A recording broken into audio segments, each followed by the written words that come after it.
Communist ప్రభుత్వంపై super star CEO విమర్శలు గుప్పించాడు. అదే అతడు ప్రజలకు కనిపించిన చివరి రోజు. ఆ తర్వాత అతడు ఏమైపోయాడో ఎవరికి తెలీదు. అతన్ని ప్రభుత్వం అరెస్టు చేసిందని, అతడు చనిపోయాడని పెద్దెత్తున ప్రచారం జరిగింది. అంతటితో ప్రభుత్వం ఊరుకోలేదు. అతడి కంపెనీలను ప్రభుత్వం లక్ష్యంగా చేసుకుంది. వేల కోట్ల డాలర్ల విలువైన కంపెనీలను వందల కోట్లకు పరిమితమయ్యేలా చేసేసింది. అంతలోనే దేశంలో ఆర్థిక వ్యవస్థ డేంజర్లోకి వెళ్ళిపోయింది. అప్పుడు గాని ఆ ప్రభుత్వం చేసిన తప్పేంటో వెలుగులేదు. తరిమేసిన ఆ వ్యక్తినే ఆ ప్రభుత్వం తిరిగి రమ్మని వేడుకుంది. నువ్వు వస్తేనే దేశ ఆర్థిక వ్యవస్థ గాడిలో పడుతుందని బుజ్జగిచ్చింది. చివరికి అతడు స్వదేశానికి వచ్చాడు. తాజాగా తన కంపెనీ సిబ్బంది సభకు హాజరయ్యాడు. ఇంతకు ఎవరా సీఈఓ? అతడు వస్తే చైనా ఆర్థిక వ్యవస్థ బాగుపడుతుందా? What's the story?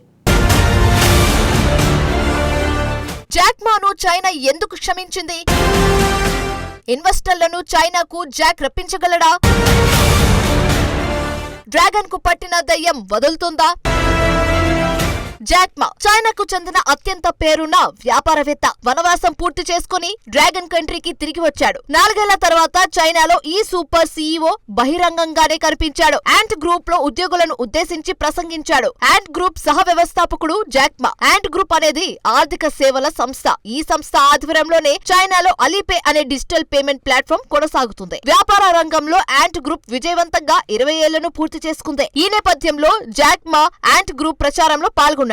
భవిష్యత్తుపై మా ఆశాభావం వ్యక్తం చేశాడు. ఆర్టిఫిషియల్ ఇంటెలిజెన్స్ ఏఐ కంపెనీకి అతిపెద్ద అవకాశమని జాక్ చెప్పారు. అతడి ప్రసంగంలో అసాధారణమైన వ్యాఖ్యలు ఏమీ లేవు. అయినా సరే జాక్ మా మాత్రం అంతర్జాతీయంగా వార్తల్లో నిలిచాడు. ఈ హెడ్ లైన్స్ అతడి స్పీచ్ గురించి ఎంత మాత్రము కాదు, జాక్ మా గురించి. అతడు తిరిగి మళ్లీ మెయిన్ స్ట్రీమ్ లోకి రావడం అనేది ప్రత్యేకత. అయితే గతంలో ఉన్న జాక్ మా ఇప్పుడు కనిపించడం లేదు. గతంలో అతడి సిబ్బంది కోసం జాక్ మా హాలీవుడ్ స్టైల్లో కాన్సర్ట్లు నిర్వహించేవాడు. చైనా టెక్ దిగ్గజాలో ఓ రాక్ స్టార్ గా మా ఓ వెలుగు వెలిగాడు. కానీ 4 ఏళ్ల క్రితం అతడిపై జిన్పింగ్ ప్రభుత్వం కత్తిగట్టింది.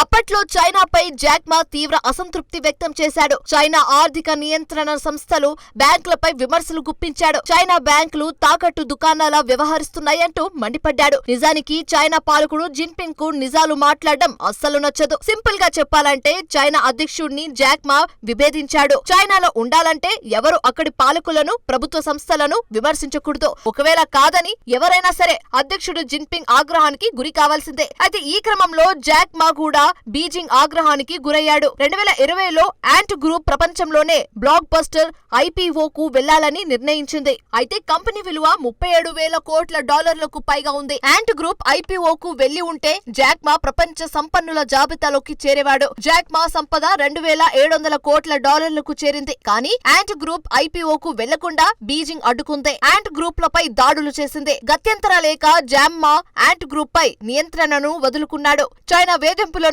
భరించలేక మా అజ్ఞాతంలోకి వెళ్లిపోయారు. ఆ తర్వాత జాక్ మా ఎక్కడున్నారనేది ఎవరికి తెలియదు. కొన్నాళ్లు జపాన్ లో ఉన్నట్లుగా ప్రచారం జరిగింది. థాయిలాండ్, ఆస్ట్రేలియాలోనూ జాక్ మా కనిపించాడు.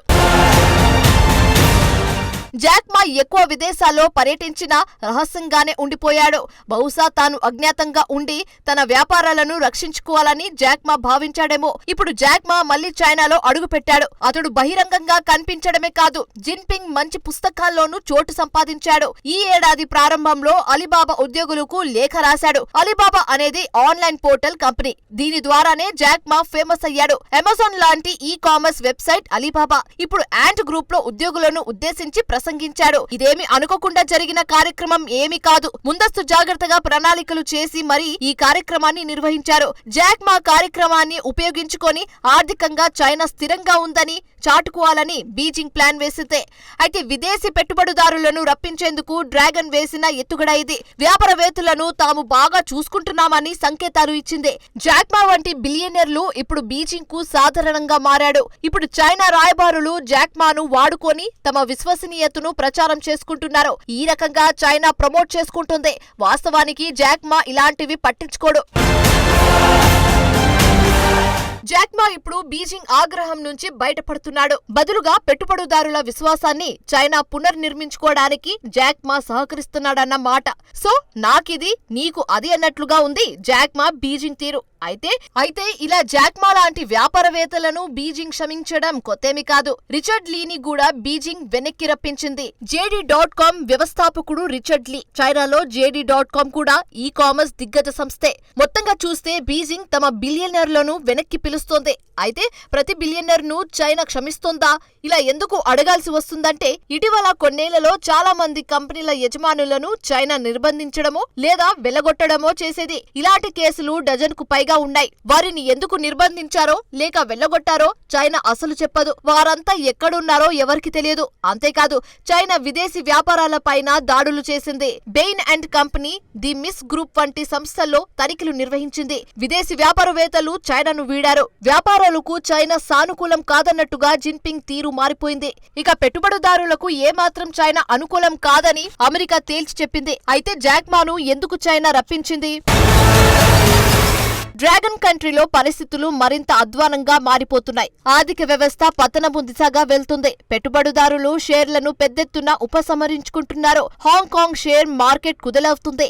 ఎన్ని ప్రయత్నాలు చేస్తున్నా పరిస్థితులు మాత్రం అదుపులోకి రావడం లేదు. దీంతో గందరగోళానికి గురైన కమ్యూనిస్టు కంట్రీ గత్యంతరం లేక ఆర్థిక వ్యవస్థ అనారోగ్యానికి వైద్యం అందించేందుకు పాత వైద్యుడిని జాక్ మాను సంప్రదించింది. ఇన్నాళ్లు అతడు దుర్మార్గుడు అని, పొరుగు కంపెనీలను ఎదగకుండా చేస్తాడని డ్రాగన్ ఆరోపించింది. మా కంపెనీలను ముక్కలు చేసింది. వాటి విలువ పాతాళానికి పడిపోయేలా చేసింది. దేశం నుంచి జాక్ మాని తన్ని తరిమేసింది.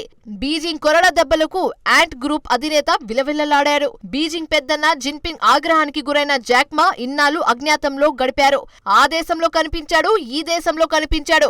జపాన్ లో ప్రొఫెసర్ గా ఉన్నాడు అంటూ జాక్ మా గురించి ఇప్పటి వరకు కథనాలు వచ్చాయి. కానీ ఖచ్చితంగా ఎక్కడనేది ఎవ్వరికీ తెలియదు. అదే సమయంలో చైనా ఆర్థిక వ్యవస్థ పతనంతో జిన్పింగ్ కు పట్టిన దయ్యాన్ని వదిలేలా చేసింది. బాబాబు తిరిగిరా, పరిస్థితి చక్కదిద్దు అంటూ చైనా వేడుకుంది. మొత్తంగా జాక్ మా అతడి టీం తిరిగి యాక్షన్ లోకి దిగింది. అసలు జాక్ మా టీం చైనా ఆర్థిక వ్యవస్థ పతనాన్ని అడ్డుకుంటుందా? అసలు ప్రభుత్వం చేయలేని పనిని జాక్ మా ఎలా చేయగలడు అన్నది మాత్రం కాలమే నిర్ణయించాలి.